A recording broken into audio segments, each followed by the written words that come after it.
야곱의 집과 이스라엘의 집 모든 족속들아 여호와의 말씀을 들으라. 나 여호와가 이와 같이 말하노라. 너희 조상들이 내게서 무슨 불의함을 보았기에 나를 멀리하고 가서 헛된 것을 따라 헛되이 맹세 행하였느냐.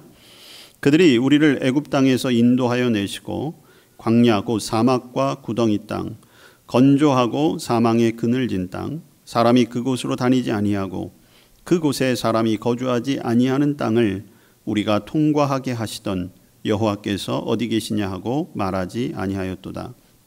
내가 너희를 기름진 땅에 인도하여 그것의 열매와 그것의 아름다운 것을 먹게 하였거늘 너희가 이리로 들어와서는 내 땅을 더럽히고 내 기업을 역겨운 것으로 만들었으며 제사장들은 여호와께서 어디 계시냐 말하지 아니하였으며 율법을 다루는 자들은 나를 알지 못하며 관리들도 나에게 반역하며 선지자들은 바알의 이름으로 예언하고 무익한 것들을 따랐느니라.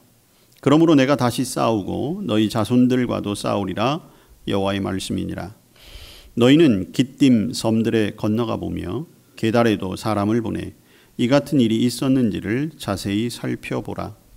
어느 나라가 그들의 신들을 신 아닌 것과 바꾼 일이 있느냐.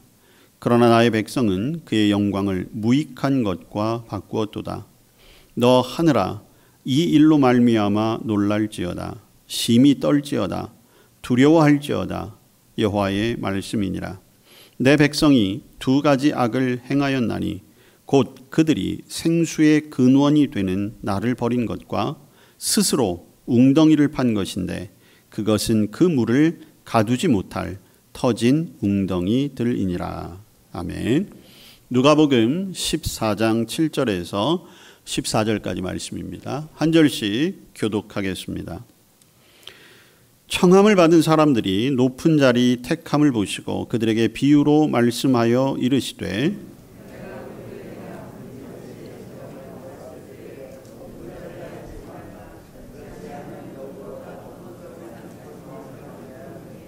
너와 그를 청한 자가 와서 너더러 이 사람에게 자리를 내주라 하리니 그때에 네가 부끄러워 끝자리로 가게 되리라. 차라리 가서 끝자리에 앉으라. 그러면 너를 청한 자가 와서 너더러 벗으여 올라앉으라 하리니 그때에야 함께 앉은 모든 사람 앞에서 영광이 있으리라. 무릇 자기를 높이는 자는 낮아지고 자기를 낮추는 자는 높아지리라. 또 자기를 청한 자에게 이르시되 네가 점심이나 저녁이나 베풀거든 벗이나 형제나 친척이나 부한 이웃을 청하지 말라. 두렵건대 그 사람들이 너를 도로 청하여 네게 갚음이 될까 하노라. 잔치를 베풀거든 차라리 가난한 자들과 몸 불편한 자들과 저는 자들과 맹인들을 청하라. 그리하면 그들이 갚을 것이 없으므로 네게 복이 되리니 이는 의인들의 부활 시에 내가 갚음을 받겠음이라 하시더라. 아멘. 네, 오늘은 예레미야의 말씀과 누가복음 말씀을 통해서 앉고 싶은 자리, 앉아야 할 자리라는 제목으로 말씀의 은혜를 나누고자 합니다. 오늘 우리 구약 예레미야서 2장 함께 읽었는데요. 구약에는 많은 선지자들이 등장을 합니다. 그 가운데 이 예레미야는 눈물의 선지자라는 별명을 가지고 있어요. 당시 이제 남유다지요. 남유다가 처한 여러 가지 상황들, 특별히 하나님의 백성이 하나님을 떠나서 받을 수밖에 없었던 하나님의 징계, 하나님의 심판을 선포하면서 끊임없이 회개를 요청하고 그렇지만 달라지지 않는 유다 백성들의 모습을 보면서 눈물 흘렸던 그 예레미야 선지자. 그래서 예레미야 선지자를 눈물의 선지자라고 이렇게 이야기를 합니다. 예레미야 선지자가 활동했던 시기는 여러분들이 잘 아시는 대로 이스라엘이 남과 북으로 갈려지잖아요. 나누어져서 북이스라엘이 먼저 아수르라고 하는 나라에 의해서 멸망당하게 됩니다. 그러면 남유다 백성들이 좀 그것을 보고 돌이키고 회개하면 좋을 텐데 이 남아있는 남유다마저도 하나님의 말씀을 잘 듣지 않아요. 그러다가 이제 당시 신흥 제국인 바벨론에 의해서 위협을 받게 되죠. 그리고 실질적인 침략을 받기도 합니다. 바로 바벨론에 의해서 멸망당하기 직전에 활동했던 선지자가 이 예레미야 선지자예요. 하나님을 제대로 섬기지 않는 그 유다 백성들을 향해서 끊임없이 회개를 촉구했지요. 많은 잘못들이 있었어요. 그렇지만 가장 큰 잘못, 가장 근본적인 잘못은 바로 하나님을 등지고 살았다는 거예요. 하나님을 향해 선 것이 아니라 하나님을 등지고 앉아버린 거죠. 그래서 오늘 우리가 읽은 예레미야 2장 5절 말씀에 보면 하나님이 이렇게 말씀하시잖아요. 나를 멀리하고 헛된 것을 따라 헛되이 행하였느냐. 여러분, 이스라엘 백성들을 하나님께서 선택하신 이유가 뭘까요? 왜 하나님께서 이스라엘 백성들을 애굽에서 인도해 내셔서 젖과 꿀이 흐르는 땅, 약속의 땅 가나안까지 인도하셨을까요? 그것은 이스라엘 백성들을 통해서 거룩한 백성 그리고 제사장의 나라가 되게 하기 위함이었어요. 이스라엘 백성들을 통해서 하나님 나라의 백성이 어떻게 살아야 하는지를 보여주시길 원했고, 그리고 그 이스라엘 백성들을 통해서 많은 민족, 온 세계 열방이 하나님께로 돌아오게 하는 그 역할을 맡기신 거죠. 그래서 새 땅으로 보내주신 거예요.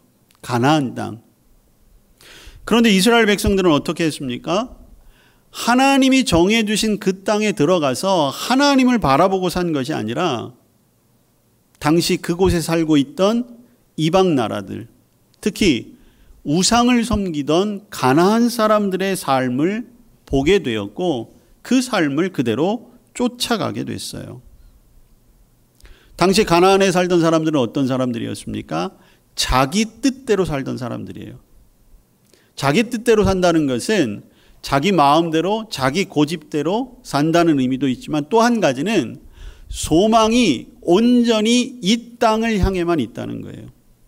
세상에서만 잘 먹고 잘 살고 잘 즐기면 그만이라는 생각을 가진 것이지요. 하나님의 백성은 그렇지 않거든요.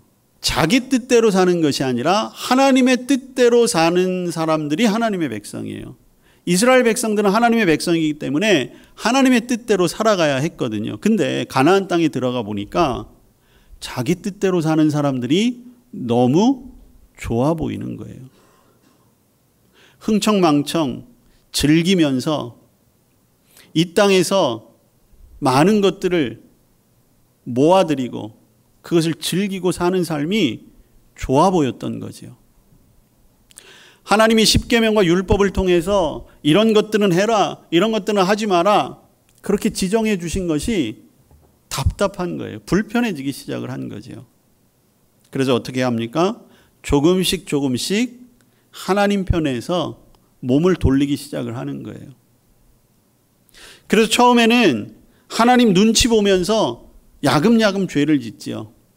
근데 나중에는 어떻게 됩니까? 죄 짓다 보니까 재밌거든요.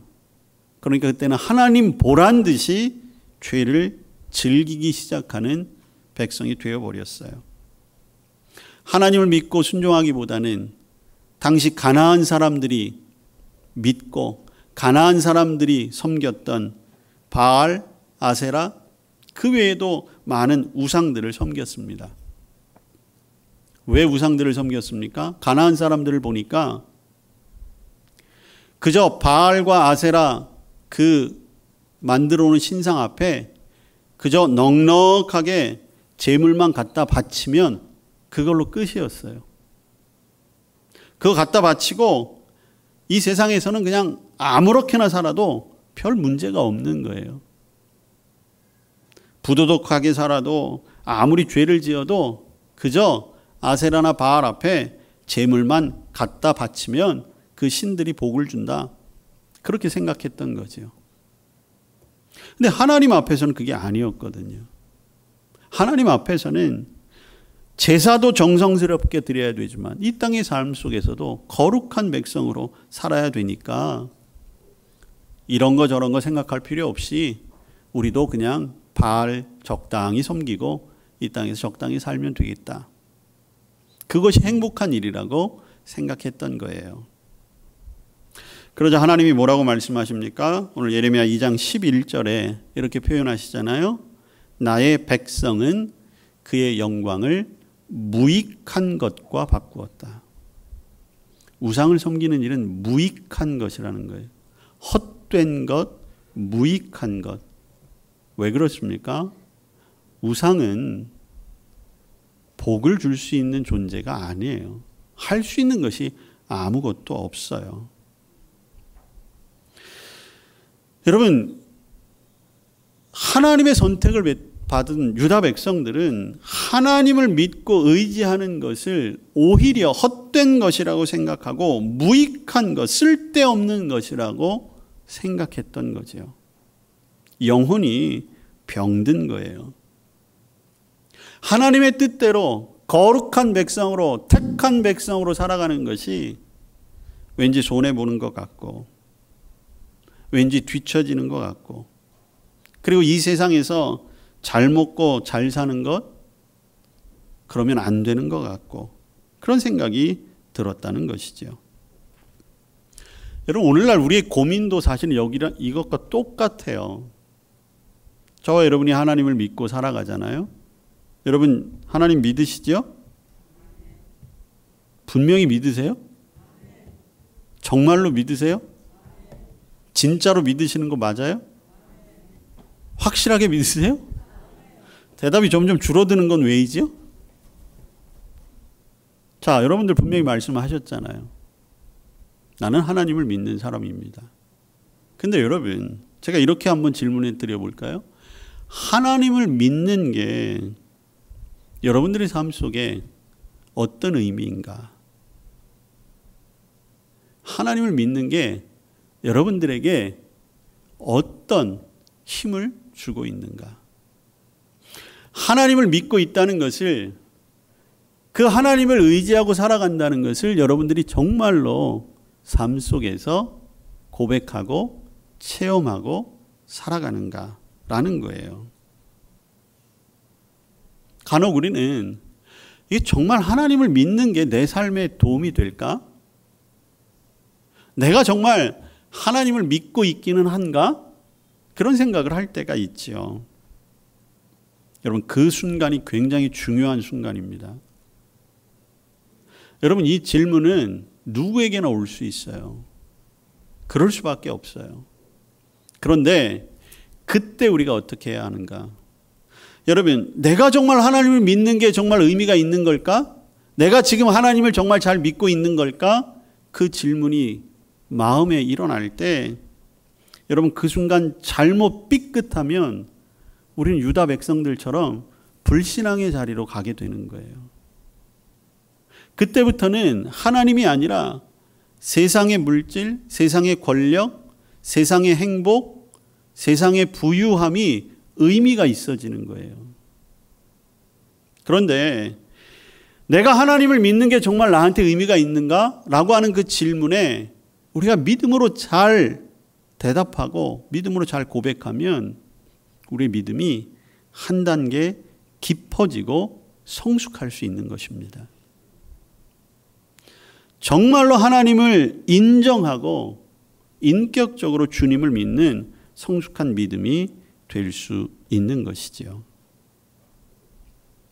여러분, 이 땅에서 잘 먹고 잘 살기 위해 노력하는 것, 그 나쁘다고 할 수 없지요. 내가 열심히 노력을 했든 아니면 운이 좋아서 그렇게 되었든 많은 재산을 모으고 또 자녀들이 잘 되고 원하는 대로 내가 하고 싶은 것 다 즐길 수 있는 것, 그 쓸모없는 거 아니죠. 그거 여러분 다 포기하면서 살라는 의미 아니에요. 근데 중요한 건 그게 진짜인가 아닌가는 우리가 분명히 구별할 줄 알아야 된다는 것입니다. 세상의 산의 진미를 삼시세끼 다 챙겨 먹고 정말 천국이구나 라고 하는 기후도 좋고 풍경도 좋고 안락한 그런 여행지를 평생을 다니고 내 말 한마디면 밑에서 사람들이 설설 기고 내가 원하는 대로 다 해준다고 하는 그러한 삶. 그러한 삶을 살면 정말 좋겠죠. 얼마나 좋겠습니까? 그런데 여러분, 그게 진짜일까요? 그게 정말 우리를 만족해 하는 그런 삶이 될 수 있을까요? 여러분, 오늘 예레미야를 통해서 하나님이 이렇게 말씀하세요. 여러분 2장 12절 말씀인데요. 잘 보십시오. 내 백성이 두 가지 악을 행하였나니 곧 그들이 생수의 근원이 되는 나를 버린 것과 스스로 웅덩이를 판 것인데 그것은 물을 가두지 못할 터진 웅덩이라. 두 가지 죄인데 하나는 샘물을 버린 것과 웅덩이를 팠다는 거예요. 자, 여러분, 샘물. 요새는 우리가 그 샘물을 참 보기가 어렵죠. 그러나 아마 여기 나이가 많이 드신 분들은 옛날 집에 우물 아마 다 있으셨을 거예요. 저도 어렸을 때 제가 살던 집에 우물이 있었어요. 우물이 넘치지는 않지만 그러나 그 우물은 늘 물이 있었어요. 그리고 근원이 있다는 거죠. 마르지 않는다는 것입니다. 그런데 여러분, 샘물은 언제나 맑고 깨끗하고 그래서 마르지 않고, 그리고 중요한 것은요, 샘물은 그냥 마실 수 있어요. 그냥 마실 수 있다는 거죠. 근데 여러분, 여기 웅덩이, 오늘날로 표현을 좀 바꾸면 뭐 저수지 혹은 댐, 흔히 그 치수 사업을 위해서 이렇게 물들을 많이 보관하잖아요. 그래서 지난 폭우가 내렸을 때도 뭐 댐의 수위가 얼마만큼 올라갔고 또 수문을 열고 닫고 그런 것들로 하고, 특히 이제 농사 짓는 분들에게는 이 물을 잘 가두는 게 중요하잖아요. 근데 여러분, 그 저수지의 물이 유용하기는 하지만 그러나 저수지 물을 그냥 떠서 먹을 수는 없습니다. 저수지의 물은 반드시 정화시켜야 돼요. 깨끗게 하는 과정이 필요하죠. 가장 큰 차이가 사실은 거기에 있어요. 여러분, 샘물과 저수지는 다 필요합니다. 그런데 생명은 어디에 있습니까? 샘물에 있어요. 또 한 가지 중요한 것이 있습니다.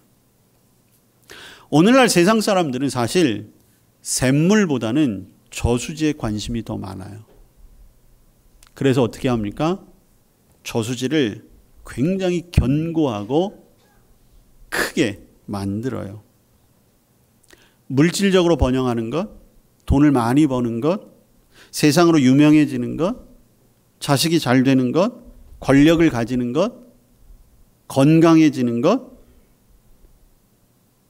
내가 충분히 여가 생활을 즐길 수 있는 것, 이 모든 것들이 사실은 저수지에 물을 가두는 것과 같은 거예요. 그래서 물이 많으면 많을수록 만족감, 행복감을 느끼지요. 여러분, 유다 백성들이 가나안 사람들의 풍습을 따라갔던 이유는 그들의 저수지가 부러웠던 거예요. 순간적인 어떤 물질적인 번영으로 그저 하루하루 육체적인 쾌락을 만족시키는 것으로 충분히 행복할 것이라고 생각했던 거지요. 그래서 그냥 그 저수지 앞에 주저앉아 버린 거예요. 생명의 근원이 되는 샘물을 버린 것이죠.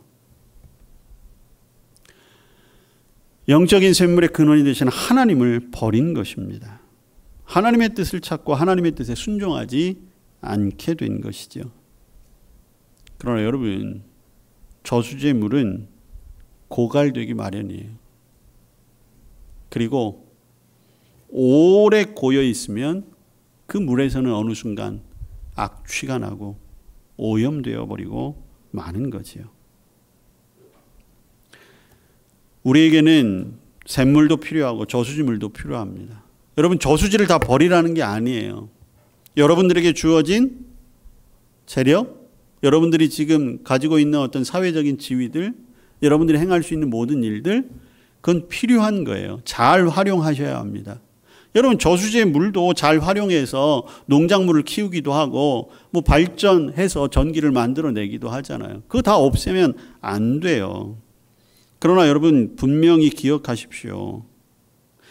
샘물이 없으면 우리는 언젠가 심각한 기갈에 도달하게 되고 결국엔 그 물을 먹지 못해 죽게 될 것입니다. 반면에 샘물은 있는데 혹 저수지가 없으면 생명에는 지장이 있지만 삶에는 조금 불편함이 생길 거예요. 그래서 주님이 우리에게 요청하시는 것은 저수지의 물을 다 버리라는 것이 아니에요. 중요한 것을 알라는 것입니다.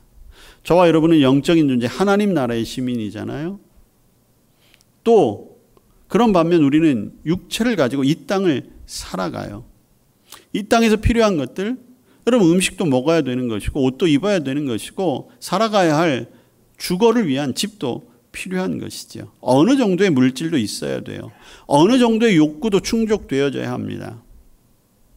그러나 중요한 것은 그것이 하나님을 기쁘시게 하는 일인가?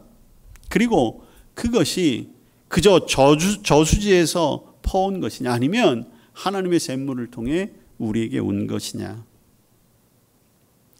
무엇보다도 우리의 진정한 만족과 평안은 오직 생수의 근원이신 하나님에게 있다는 거예요. 저와 여러분이 하나님 안에서 진정한 만족을 찾고 하나님 편에 앉아 있을 때에 평안함과 보호하심과 인도하심을 누리고 살아갈 수 있음을 기억하시길 바랍니다. 여러분, 우리가 샘물을 통해 진정한 만족을 얻게 되면 그 저수지에 목매지 않고 살아가게 돼요. 여러분, 샘물의 중요함과 그 샘물의 근원을 잊지 않고 그 곁에 있으면 여러분, 저수지 물이 뭐 많다고 해서 교만하지 않을 거고요. 그것이 가라앉아서 물이 다 마른다고 해서 불안해하지 않아요. 왜? 우리를 지키는 생수가 있으니까, 샘물이 있으니까. 물질로부터도 자유함을 얻을 수 있는 것이고 이 세상의 모든 삶의 도구들로부터 자유함과 평안함을 얻게 되는 것이죠. 우리가 오늘 샘물의 곁에 있는가, 아니면 저수지를 바라보며 만족하며 살아가고 있는가? 지금 나의 자리가 어디인가라고 하는 거예요. 오늘 예수님께서 누가복음을 통해서 한 비유의 말씀을 하잖아요. 혼인잔치. 다음 주에도 제가 이 잔치의 비유를 한 번 더 나누게 될 텐데, 오늘 비유는 그런 거예요. 예수님께서 어느 혼인잔치에 가셨을 때 일어났던 일인데, 보니까 그 손님들이 다 좋은 위치에 앉으려고 하는 거예요. 세상이 다 그렇잖아요.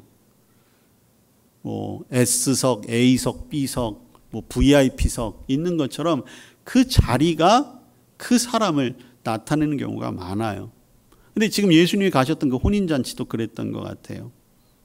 근데 예수님이 뭐라고 말씀하시냐 하면, 처음부터 높은 자리, 앞자리에 앉으려고 하지 말아라. 그 잔치를 주관하는 사람, 그 잔치를 청한 사람에 의해서 바뀌어질 수 있다.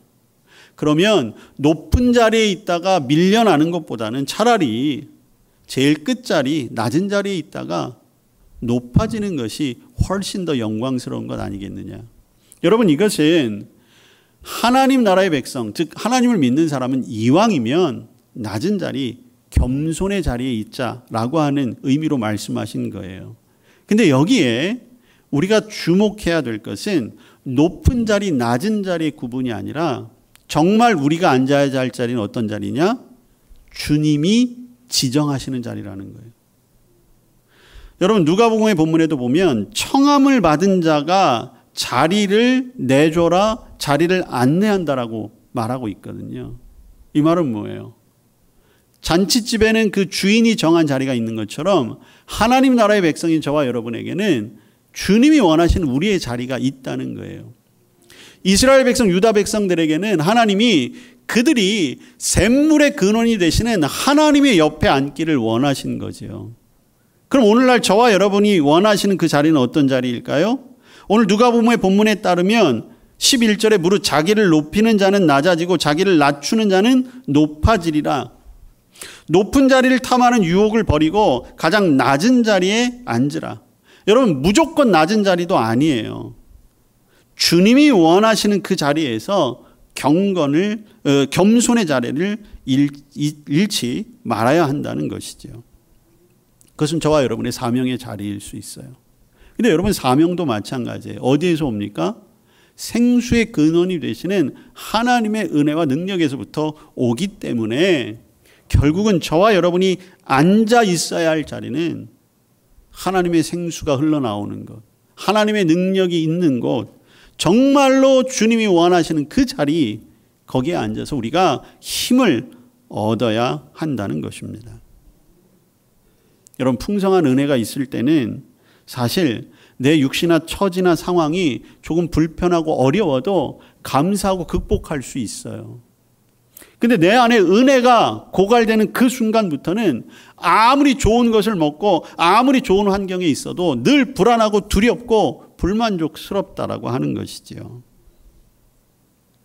샘물의 근원이 되시는 그 하나님, 그리고 내 삶의 주인이 하나님이시다라고 하는 사실을 잊지 않고 살아가는 곳, 그리고 그 자리가 내가 앉아 있어야 하는 곳이라는 것, 우리는 늘 그것을 기억하고 그 자리를 찾아야 할 것입니다. 우리의 찬송에도 있고 많은 분들이 기도할 때 이렇게 기도하셨잖아요. 어제도 계시고 오늘도 계시며 앞으로도 우리의 삶을 인도하실 하나님. 그 하나님 맞아요. 우리가 믿는 하나님이거든요. 근데 중요한 건 무엇입니까? 어제도 인도하실 때 과연 우리가 그 자리에 있었느냐는 거예요. 오늘 지금 인도하신다라고 하는데 내가 그 인도하심을 받는 자리에 있느냐. 앞으로 우리의 삶을 인도하신다고 하는데 그러면 앞으로 나를 인도하실 만한 그 자리에 있느냐라고 하는 것이죠. 여러분, 그 자리에 없었는데, 그 자리에 지금 있지도 않은데, 그 자리에 앞으로 있을 것도 아닌데, 어제도 인도하시고 오늘도 인도하시고 앞으로도 인도하실 하나님의 은혜가 나하고 무슨 상관이 있겠어요? 저와 여러분이 다른 곳이 아니라 우리 하나님이 원하시는 곳, 내가 있어야 할 곳, 그래서 하나님을 만날 수 있는 곳, 하나님의 힘을 입을 수 있는 그 자리, 그곳이 저와 여러분의 자리 있을 곳이 되시기를 바랍니다. 언제나 하나님 앞에 살아가는 저와 여러분 되시기를 주님의 이름으로 축복합니다. 기도하겠습니다. 주님, 감사합니다. 우리의 있을 자리를 알게 하시고 구별하게 하시고 그 자리를 살아가게 하여 주시옵소서. 예수님 이름으로 기도합니다. 아멘.